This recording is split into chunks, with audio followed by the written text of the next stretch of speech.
In this particular video, we're going to talk about the forum features and how to use them. In the previous video, I just showed you how to install phpBB and how to change the style. And basically right now, I'm going to do a run through the administrative control panel because that's basically what you're going to be using to control your forum, such as creating threads, editing posts, deleting spam, things like that. So I'm going to go back to the general tab. Now, the nice thing about phpBB is that it gives you a lot of board statistics. So when you open up your administrative control panel, you can see the number of posts, number of topics, number of users. Well, in this case, since I'm the only user right now, the number of attachments, the database size, which is important because you do want to view, how big your files are getting. And of course, if you want to reset that statistics, you can do so by resetting it here.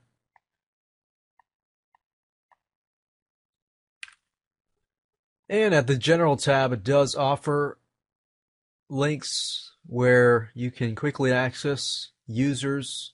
Let's say a specific user has issues or they're spamming your forum and you need to delete them. You can do that. You can manage groups of people.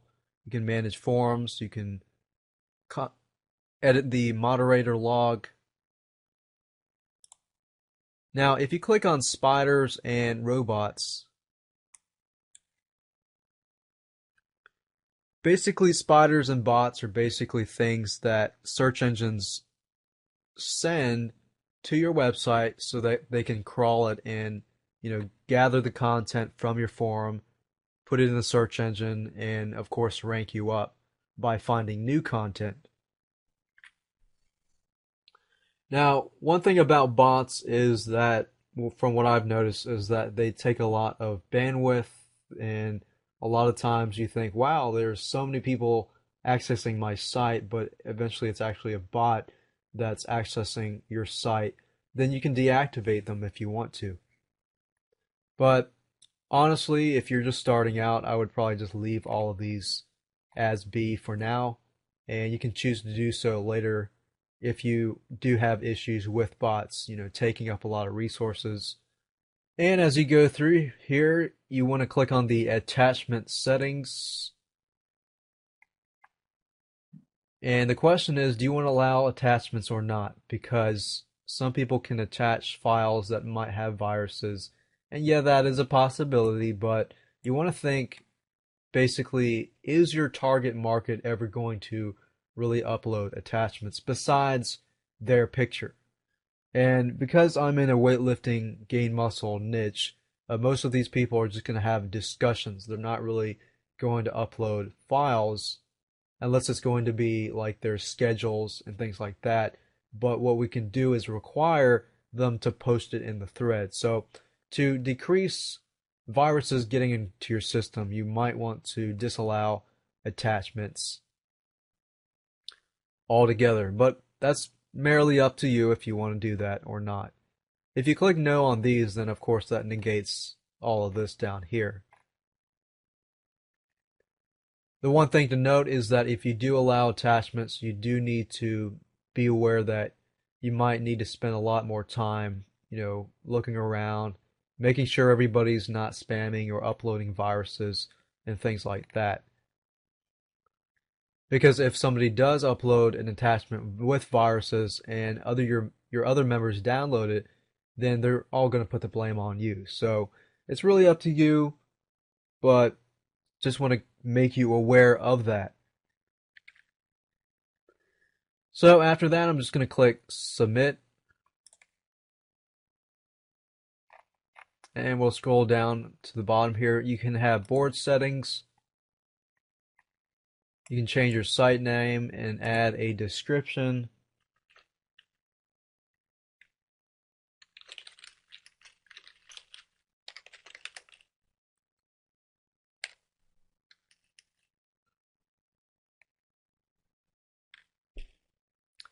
And if you want to disable the board, of course you don't want to do that now, but let's say that you are maintaining the board at that moment and you are moving files over and you don't want to make the board available to anybody yet, then you can click on that. For example, if you don't want to make it public, then you can click on that and make sure you change it to no later on. And that brings us to board features. Do you want to allow private messaging? Yes, it's okay to have private messaging. Do you want to allow subscribing to topics? Yes, yes. Do you want people to change their username? I would say no. So I would probably just go with the recommended yes and no's by default. And I probably will not change that right there. Avatar settings. Avatars are basically the pictures next to the person's name. And I would just leave that as is, but if you want to change it, like for example, the maximum avatar file size is 6 kilobytes. If you wanted to increase that to something like 50 kilobytes, that might be easier for your members since a lot of files are in the range of about 10 to 14 avatar size. And you want to keep your file size to the minimum. Otherwise, what's going to happen is there's a lot more space is going to be used, and then that form is going to take a lot more bandwidth and things like that. So it might be good just to leave it as it is. Private message settings. And we'll look through. We're going to allow private messages. And private messages do take some space up, but not a lot. But if you calculate it all to say you've got 300 members talking and they all have private messages, then you got to basically hold all of those. So these default measures have been probably tested by phpBB over the years, and they found that. So I'm going to stick with that. I'm going to go to post settings and look through everything. And good, I just want to leave everything like that. Signature settings. This is where it comes to the point where we say, okay, how many lines can the signature have? And that goes back to what we talked about in the beginning of this video series, which was affiliate links, guidelines on how many affiliate links or how long their signature can be. So I would probably recommend a signature line about 3 to 4 lines. So maximum signature links, we could say something like 3.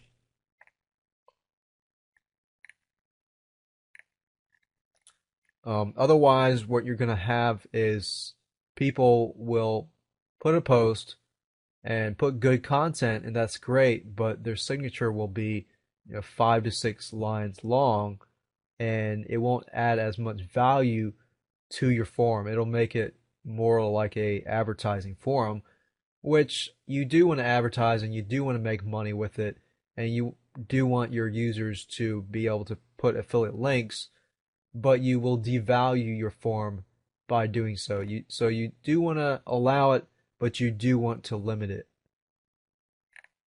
So I'm going to click submit. User registration settings. Basically, what is the length of the username? The least to the longest.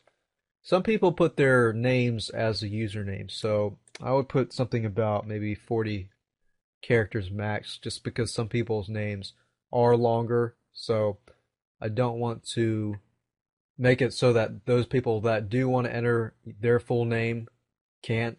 So I'll just put it at 40. And everything looks good, so I'm going to go click on submit. It basically puts a CAPTCHA, and what a CAPTCHA is if you notice that you fill out a form and then at the end it says like 324 and in an image, and they have to enter that. That way you kind of get rid of spammers or spam bots that come to your site and try to get into your site by creating, hundreds of accounts, and you want to avoid that because you do want to save time in the long run. So that's a preview of a CAPTCHA. Then it goes to client communication, and we're not going to deal with LDAP. Email settings, and if you want to change your email address and update that, you can do that too. And you can have a email signature, and you might want to enter your SMTP server address. In this case, I use Google, so I can get that. And if you don't know that information, you can always email your web host and they would have that information for you. We're not going to worry about any of these. If I click on forums, this is the area where you can actually create categories. I have my first category, which you'll notice here, but I'm just going to delete that.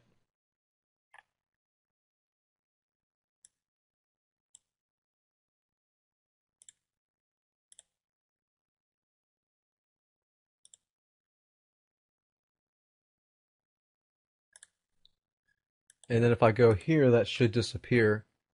So there we go. And I'm going to create a new forum. And you got to remember that each forum is sort of like a subforum, so it includes many different topics underneath. So if I go back to where I brainstormed earlier,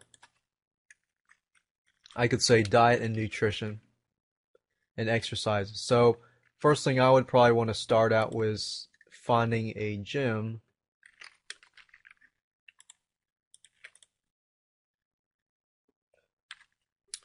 And the next thing I'd put diet and nutrition.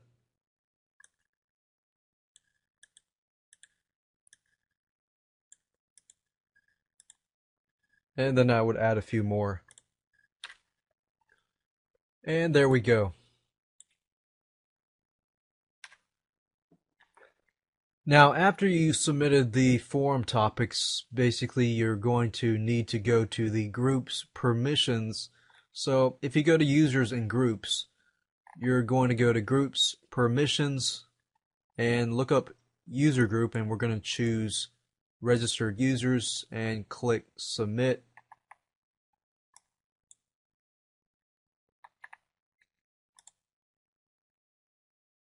And we'll say all features. Click apply, all permissions. Click back to previous page. And then I'm going to go to groups forum permissions. And then I'm going to click on registered users. Click on submit.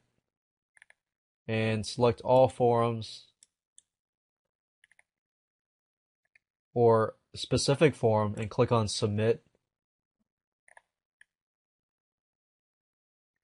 And you basically want to allow them to access all of these, so they can have read-only access, limited access, full access. In this case, I want them to actually interact, so I'm going to click on full access, full access, full access, and full access. Click apply all permissions, click back to previous page. And if I go here, I should be able to see everything. Okay, good. So I can see everything.